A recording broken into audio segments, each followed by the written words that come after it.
Oh my gosh, you guys. What?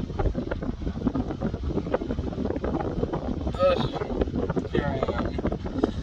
Fucking hot ass mess over here, bruh. Jeez. You guys, so I went out last night and I got fucking shit faced, right? I'm gonna fucking spark this joint. My friend Mikey had posted earlier in the week that he was going to be playing at the Pepper Tree. There was going to be a car club, and it was going to be the after, like, basically the after party, right? And I was like, oh, I don't have the kids this weekend. I'll go support my friend.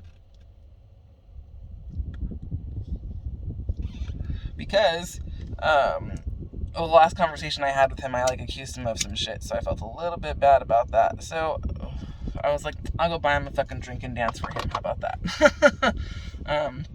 So I did that. I hit up my girlfriend Vanessa. She said she didn't respond. So I just went. I just went on out there by myself. Why? Why? Because I have solo skis adventures all the time. I can come and I can go as I please. Don't have to ask no one about fucking nothing. Don't have to buy anyone any fucking drinks. Just do what I want. So I went. And then I got there, saw my friend. He's like, you should have seen his face. I like walked in and he kind of didn't recognize me, and I was like, just for you. And he's like, oh fuck. He's like, what are you doing here? Which makes me think my ex is probably gonna show up. And boy, do I wish he would have, because I was having a great fucking time last night. Fucking. So anyways, what happened? So I get there, we have a little chatty chat, and I'm like, I'm here to support you, and ended up sitting at the bar, had my fucking drink. There was a dude next to me, ended up chatting up with him for a little bit. Actually, like, the majority of my night, he and I were just chatting. He has 3 kids too, 2 babies' moms. We had a lot in common. And then, of course, I get hit with the, are you single? And I'm like, bro, no, I'm sure the fuck not. And then he was like, you're just the whole package. Fucking Michael just texted me. Non-having iPhone ass. Fuck you, Mikey. So anyways, so he asked me if I'm single. He tells me I'm the whole package, because I went out there with my red lips last night, right? He was like, you're hella smart, you're beautiful, all of these things. And I was like, yes, yes I am. And I'm like, he's like, you just seem super sure of yourself. I'm like, bro, the key to finding the partner that's going to make you happiest in life is making sure that you have found someone who's a fucking equal, who knows who they are, who's confident in who they are, and who brings something to the table. You know what I'm saying? Like, don't be hooking up with none of these bitches out here with no fucking jobs that are just out here trying to suck your fucking dick for money. Or for fucking pills or fucking anything. Fucking place to live. Those bitches are the worst. If you are a bitch that is with some fucking dude because you have nowhere else to go and you're acting like you're in love with him, but you're really just waiting for the next best thing to come along, you're a piece of shit ass human. Straight the fuck up. Straight the fuck up. So anyways, so he's like flattering me and showering me with compliments and shit, and I'm basically telling him how to find the person that he wants. And hopefully he'll take that advice. And then all of a sudden, like, Mikey was dropping like fucking bass shit all night, right? Like, I should have had him play the fucking jacket for me. God damn it. Anyways, so he's playing Mac Dre and Onyx and all these things, and then finally that fucking song that I heard with Melissa, fucking 75 Girls, came on, and I'm like, hold your thought, my friend. I'm like, I really have to go dance for my fucking homie. This is our fucking jam. This is my childhood shit. Like, I totally grew up listening to this. And he's like, yeah, for sure, it's all good. So we're dancing. He's like in front of me. There's like a nice bunch of space and everything. He is very respectful of my relationship, so I'm super thankful for that. Because some guys aren't, my friend, and they'll still try to shoot their fucking shot. And once I told him no and let him know I was really serious, and I showed him my IG, and I'm like, look how fucking cute we are. He's like, you guys are cute together. And I'm like, yeah, I love that man. He's mine. I don't want to be with anyone else ever again. So anyways, I'm out there dancing, having a good old fucking time. I don't know how many fucking vodka tahines I ended up fucking getting last night, or cucumber vodkas I got last night, but it was a lot. I want to say like maybe 8. That's fucked up. But there came a moment where I was talking to dude, and fucking J-Boog, or fucking Mikey puts on fucking the J-Boog, and fucking, I'm like, I gotta go, that's it, right? And so I fucking make my way to the dance floor, and then I never leave, and it was just so nice, dude. I was just fucking dancing by myself. I didn't even give a fuck, like, I didn't care who the fuck, I was just hanging out with myself. Mikey was in front of me, and we're just like, yeah, like, fucking gigging, talking hella shit. Like, I love him. We have a very interesting relationship, that's for damn sure. But I'm happy that we have one. Not the most solid dude, not the most reliable dude. Very selfish asshole for sure. But he's my friend, and I love him. So anyways, so I'm just dancing for the rest of the night, that's it. And I remember, yeah, because I was fucking wasted. I remember fucking, just like hello dancing and feeling myself and not giving a fuck, and all of a sudden, like, my arm got lifted up, and like I spun, and I was like, oh shit, and fucking, I started dancing with some fucking dude who was hella drunk too. He was the drunk guy that was dancing all night by himself, and so when I made my fucking way out there, I was like, I'll dance with this guy. It was like not sexual in any way. It was just like we were both just drunk, feeling the music, trying to have a good time, and it was dope. And I super enjoyed it. It was definitely something that I've needed for sure. Like, I fucking have been so stressed out about this fucking trial and like just life in general. Things with Ray and I are good, but it's stressful, you know what I mean? Not stressful, like, it's one of those, what is it?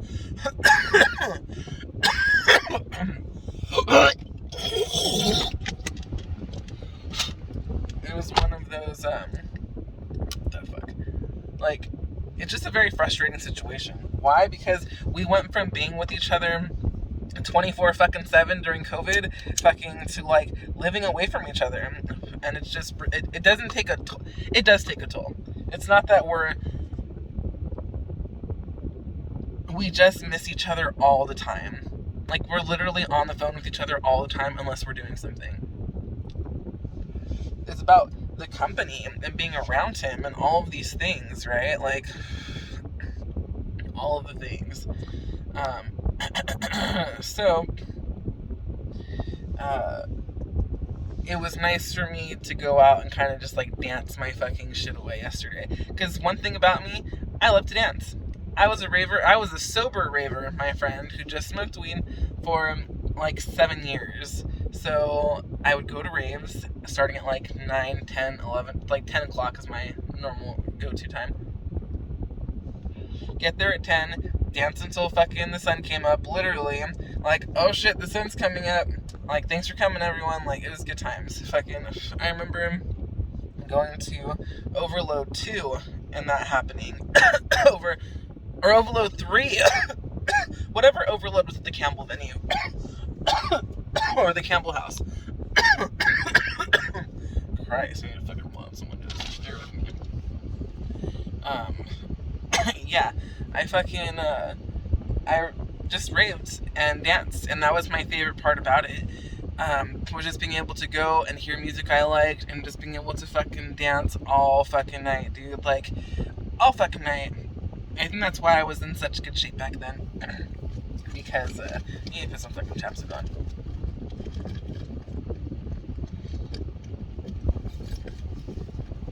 Because, I danced all the time.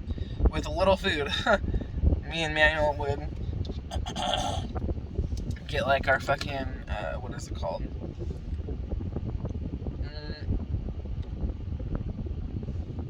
Our like $3 meal at fucking Jack in the Box, a fucking chicken sandwich with cheese and a taco. Why do I have so many napkins in my fucking purse? This is all coming out of my purse right now. Fuck. I don't know. What else is in my fucking purse? Oh, let me see if I put my fucking... Yeah, I got my ATM card back. That's what's up. That's all that matters, folks. After a night of drinking, you open a tab. Did I get my card? Yes. Excellent. Dope. Because I think I'm going to be going out to visit Mikey when he spins more often. Why? Because my friend plays the jams.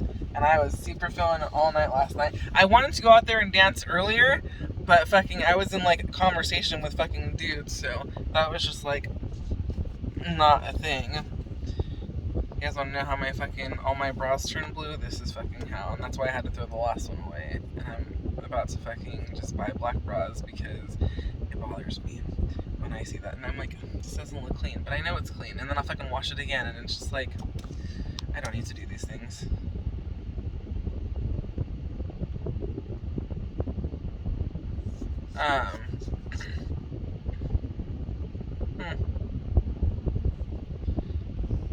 Nobody knows. Anyways, yeah, just really needed that. I was able to just close my eyes and let the music take control. That's exactly what happened last night. And it makes me miss partying, actually. It makes me miss going to raves and hearing, like, some solid-ass happy... Well, they didn't even play happy hardcore like I listened to growing up. I mean, the closest fucking person who still spins shit like that is Donnie, but it's not, like, old stuff. It's all new stuff that is just dope. So, so that was the thing. And drum and bass, that was also another thing. Trance was the thing. Well, trance was my first thing, actually. I loved me some trance music when I was a kid. And,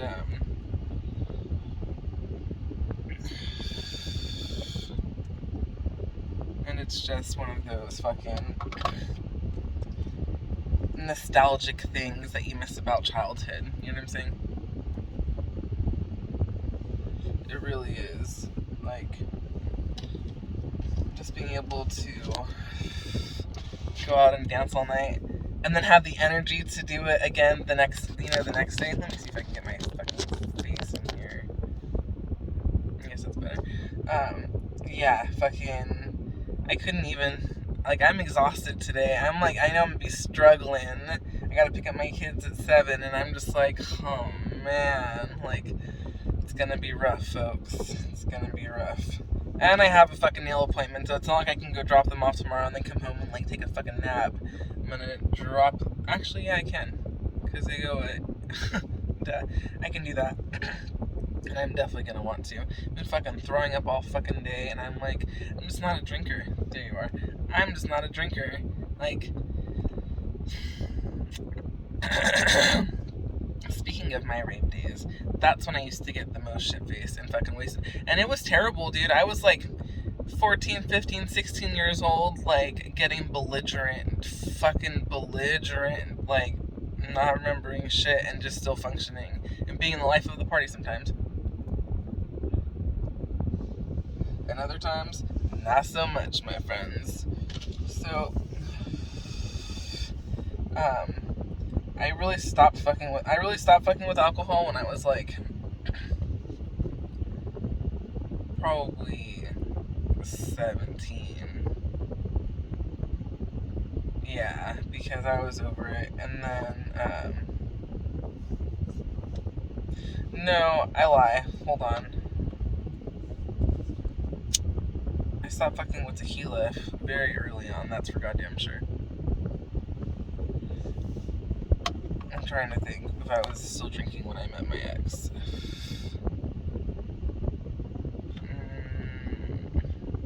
2006. I was 20 years old. I was 19 when I met him.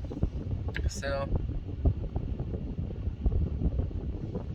yeah, no, for sure I was definitely getting fucked up in 2004 and 2005. Yeah, I don't know. I was just getting way fucked up, and I know I started slowing down because, like, my friends had an intervention, basically. And we're like, we just think you drink too much. And you're not fun when you're drunk. You get fucking mean, you get fucking rude, you get fucking, like, real aggressive. And then, if it wasn't that, I'd be getting all fucking loose and super happy and, like, making out with, like, 3 dudes and a chick in the same night and, like, throwing everything away. Because I was in a relationship at the time. I was dating someone at the time. And I just remember getting so fucked up with me and Manuel off of 99 apples and Jones's green apple soda. Fucking disaster. So shit-faced, dude. All I wanted to do that whole night, I remember, was make out with my fucking friend that I was dating. Just wanted to fucking make out with him, have all these fucking things happen, right? And, like, because he was coming with me to a party, like, it was something that we did, but it was not something that we did with our other friend, with my other friend,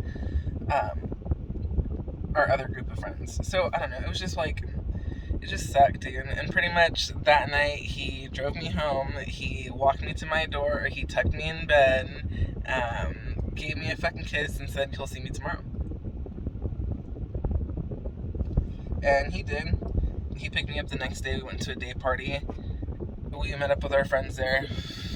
And everyone was just like, Skeez! Krystal! You're the fucking man, bro! Like, coming at me. Like, as soon as we're, like, walking up right to the day party, like, you just hear this from everyone in every direction. And I don't remember any of it. Fucking none of it. And they were like, oh yeah, you were doing this and you were doing that. And, like, I do remember everyone thought I sucked this dude up, but I didn't. We were just making out all over the place. So when I came out of the bathroom from making out with him, I, like, wiped my face so everyone thought I sucked him up. And I was like, nope, I gotta clear that for the record, my friend. Like, that's not what happened. But, like, you know, people have their assumptions. It's whatever. I was very sexually liberated in my teens. But that did not happen that time. No, it didn't. There was just a whole bunch of fucking making out and, like, ridiculousness, and I don't remember any of it. And I just fucking, like, after that, I remember my dude friend that I was with getting, like, a little bit uncomfortable. And why wouldn't he? Everyone sees me with this dude at all the parties I've been going to for, like, almost a year. Fucking, we go places by ourselves all the time with, like, you know, like, we were just, like, my life has always been very public. Very public. And it's just one of those fucking, like,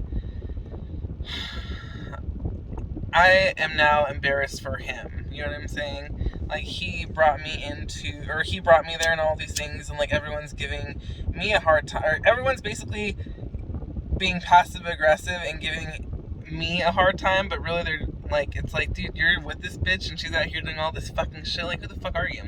And so then it came down to the famous words of my great friend, and that is, I'm gonna look into the camera, how can I respect you if you don't respect yourself? Right there. Done. And that was, like, the end of he and I. That was it. There were still late night booty calls and shit like that, you know what I'm saying? Like, whenever he got drunk, he'd hit me up and I'd be like, yes, call me. But, like, it was never the way it was, you know what I'm saying? And he legit told me, like, you could have been my girlfriend. And, like, we would have just been together forever. And because he's a very long-term person, I'm a very long-term person. But, like, I see how it worked out, and I see where in my life that, like, totally helped me and build me to be a better person. Because that guy meant a lot to me. He really fucking did. And I definitely fucking just couldn't control myself and was acting out in all of these things. So then I learned to be a little more chill. because it was getting really rough for a minute.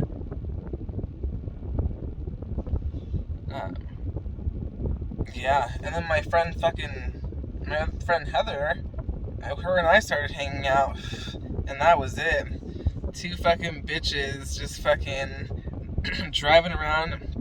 She had the car, I had the fake ID.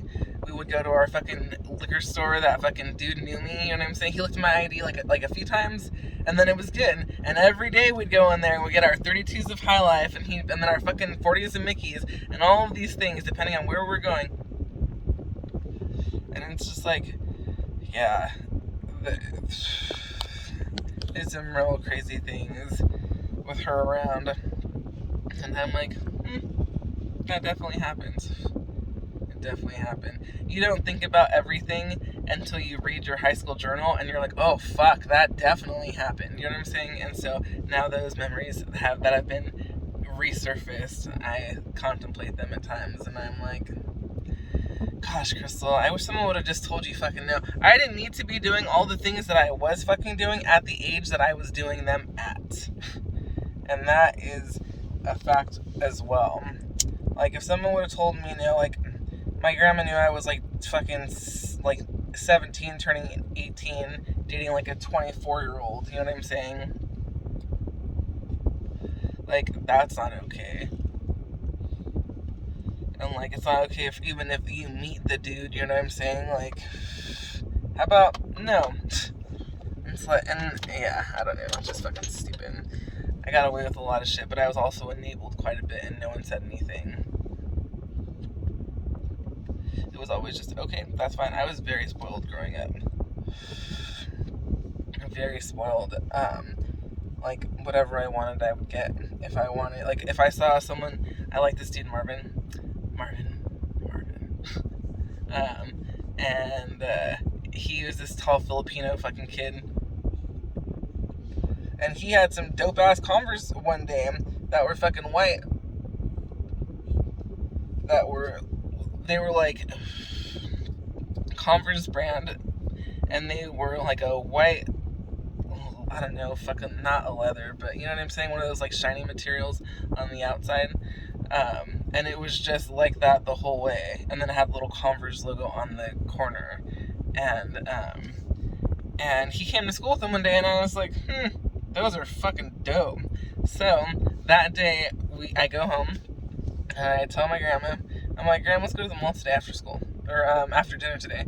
She's like, oh, what? She's like, you want something? And I'm like, yeah, I do actually. She's like, what? Like, what are we going there for? And I was like, I want a pair of shoes. She's like, okay, we could do that, because I was always I was living with my grandparents at the time. I think they pitied me and they didn't know how to, like, my family didn't say I love you.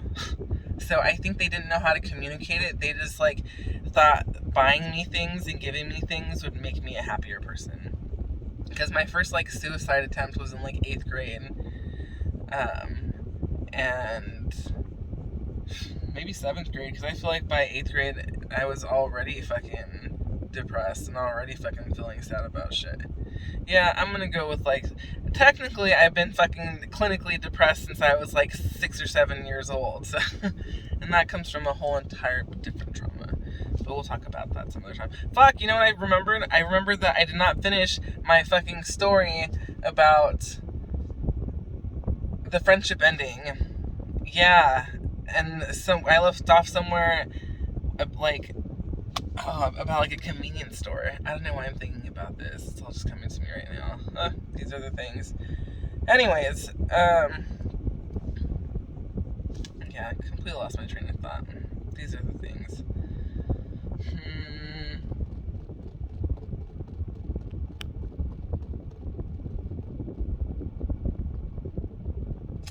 Nope. It's just not coming to me. And that's just what happens. Side effect of smoking weed. Or I just have a shit memory. Or it could be both. Who knows?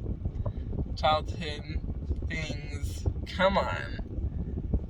I would pause this and then, like, watch where I left off and then go back. But, like, I'm just gonna be so over it by then. So forget it.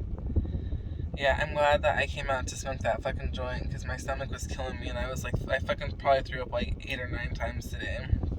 Every time I would drink water, like, maybe like 15 minutes later, it was just like, bleh, bleh, bleh, fucking exorcist style. Like, I took a shower because I was like, I just need to, like, feel better. And I talked to Raymond, because Raymond's just like, look at you, and I'm like, oh my gosh.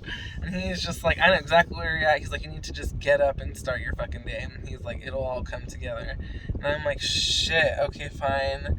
And that's what I did. Because he's like, I know where you're at. And I believe him. He's like, I'm an expert in these things. And I was like, yes, Raymond, we know. So, it worked. But, like, I was still, like, I still had some water. And I was like, oh, I'm going to throw up. So I made myself fucking throw up. In the fucking bathroom. And then I was like, alright, now that I actually feel okay, I should go burn it. That way, I can fucking, maintain, like, the non-nausea feeling. And it's worked. And I feel A-okay. And I actually want to get a fucking, whatchamacallit, what is it called? I don't even know. I'm just fucking done with this conversation. I actually want to go fucking... Oh! Was I talking about food? A shrimp cocktail? I don't know. Champorana or some shit like that. With like the octopus and the fucking shrimp and the avocado and the mussels and shit like that. That's exactly what I need right now to feel better. So with that, ladies and gentlemen, I'm never doing this ever again. I'm doing this right now because my phone needed to be charged. So I had to have it at a fucking slant here in order to do that so it can stick out this side. Can't wait to do my fucking nails tomorrow. I'm never gonna let them go like this again. I just had no urge or desire to do my nails. I was like, oh, you know what it is? Also, my fucking time schedule with my fucking kids. I, like, don't have, but from the time that I drop them off and pick them up from school, literally, it's like 2 hours. And I'm like, it takes a little bit longer than that, especially if I'm getting a fucking pedicure, too. So, with the wax treatment, yes. So that's the thing. So, I don't know. We're just rambling at this point. I gotta go. Have a good fucking Sunday. I'm exhausted. I'm fucking tired and I want to take a fucking nap. I want to touch up my hair before I go to LA this week. And there I am. Thanks for watching my bullshit, you assholes.